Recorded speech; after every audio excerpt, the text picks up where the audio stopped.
போகலாம். அனைவருக்கும் வணக்கம். நேற்றிலிருந்து ஒவ்வொரு எம்எல்ஏக்களும் எங்களுடைய சட்டமன்ற உறுப்பினர் எல்லாரும் வந்து அந்த தொகுதியில் மக்களுக்கு நன்றி தெரிவிக்கும் இதை வந்து நிகழ்ச்சியை எல்லா இடத்துலையும் செஞ்சுட்ருக்காங்க. அனைத்து வேட்பாளர்களும் மற்ற வேட்பாளர் 233 எல்லா வேட்பாளர்களும் வந்து மக்களை சந்தித்து நன்றி தெரிவிச்சுட்டு வராங்க.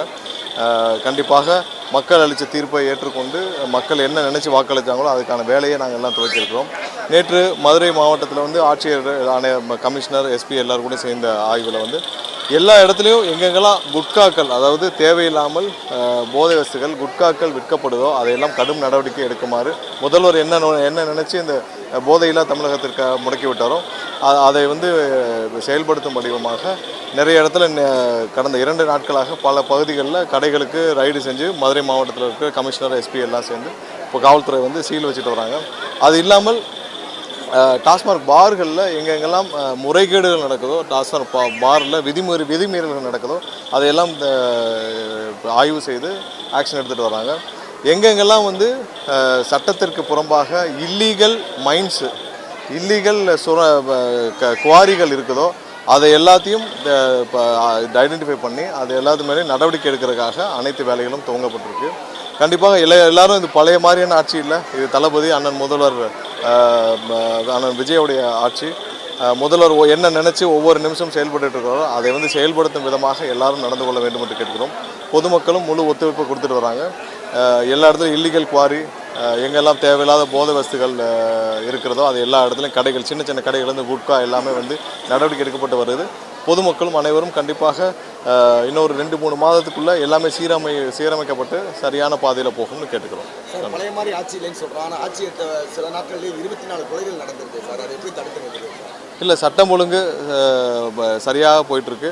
எந்தெந்த இடத்துல என்ன முதல்வர் டெய்லி ஆய்வு செஞ்சுட்டு வராங்க. ஒவ்வொரு நாளும் ஒவ்வொரு துறையையும் முதல்வர் வந்து தலைமைச் செயலகத்திலிருந்து ஆய்வு செஞ்சுட்டு வராங்க. கண்டிப்பாக ஒரு சில நாட்களில் பெரிய அளவிலான மாற்றங்கள் நீங்கள் பார்ப்பீங்க. நன்றி.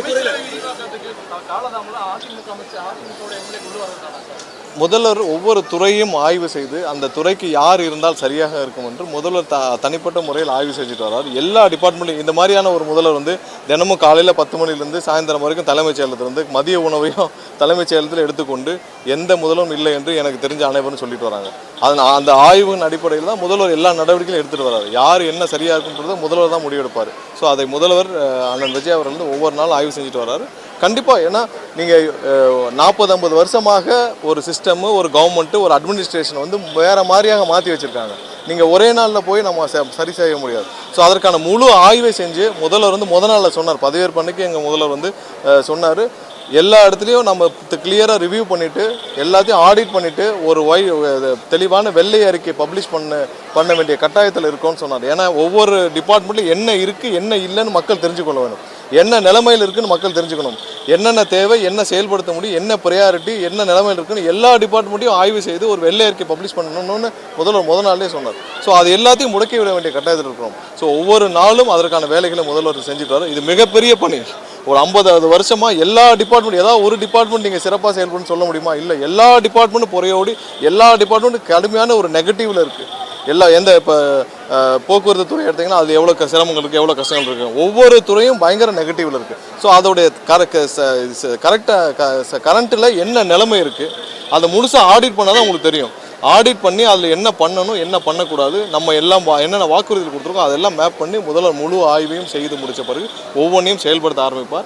ஸோ அதற்கான வேலைகளை முதல் நாள்லேருந்து முழு வீச்சில் செஞ்சுட்ருக்காங்க. நீங்கள் ஒவ்வொரு துறையும் ஒவ்வொரு நாளும் என்னென்ன ஷெட்யூல் போயிட்டுருக்குன்னு நீங்கள் பார்த்தீங்கன்னா அங்கே டிஐபிஆர்லேருந்து ப்ரெஸ் ரிலீஸில் பார்த்தீங்கன்னாலும் தெரியும், முதல்வருடைய ஆய்வுகள் எல்லாமே கூட்டங்கள் வந்துகிட்டே இருக்குது. அதற்கான ஒத்துழைப்புகள் அதை சேர்ந்து முதல்வர் கொடுக்கும் பணிகளை செய்யக்கூடிய வேலையில் நாங்கள்லாம் இருக்கோம். கண்டிப்பாக நல்லபடியாக நீங்கள் எல்லாம் என்ன நினைக்கிறோம் செயல்படுறோம். பெரிய எதிர்பார்ப்பு என்னன்னா, இந்த 2500 ரூபாய் பணம் கொடுப்பாங்கன்னு முதல்வர் சொன்ன மாதிரி, எதிர்க்கட்சிகள் சொன்ன மாதிரி 1000 ரூபாய் கொடுத்துட்டு இருக்காங்க.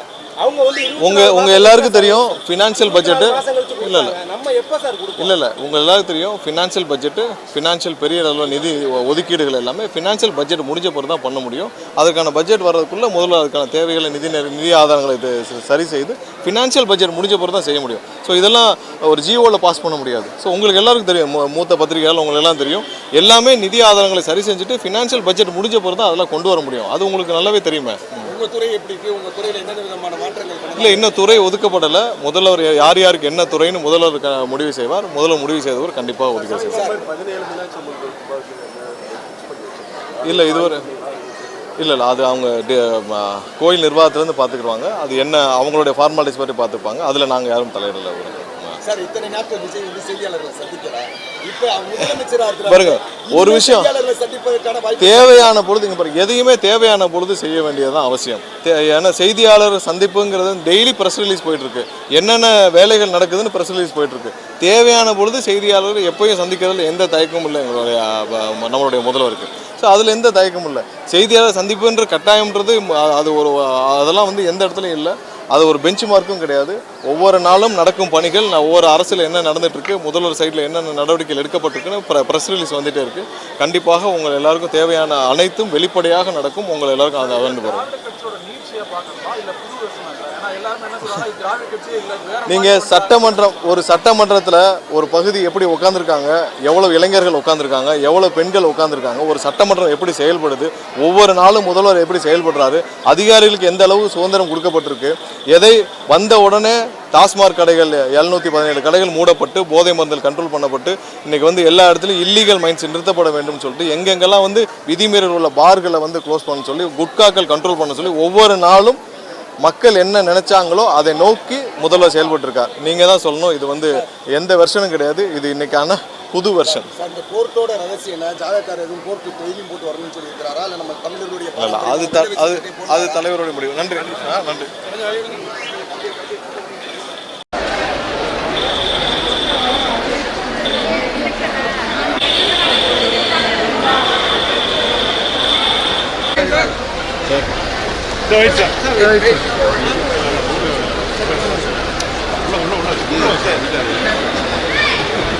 உள்ள லைட் இருக்கலாமா?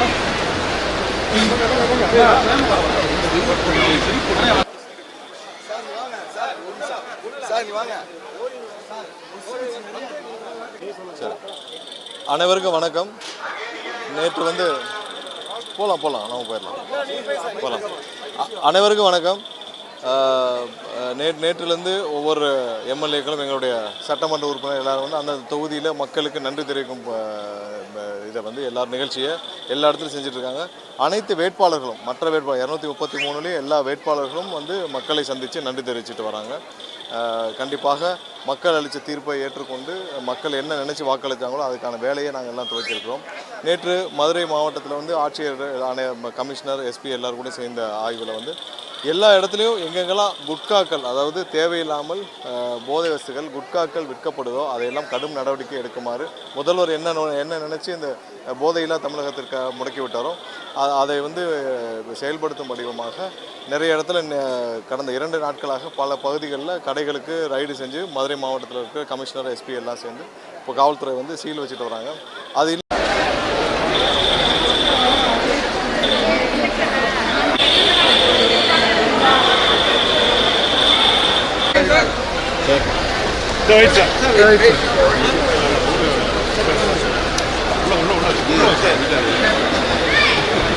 உள்ள லைட் இருக்கலாமா?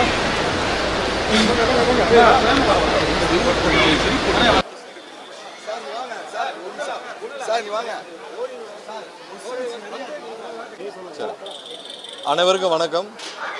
நேற்று வந்து போகலாம் நம்ம போகலாம்.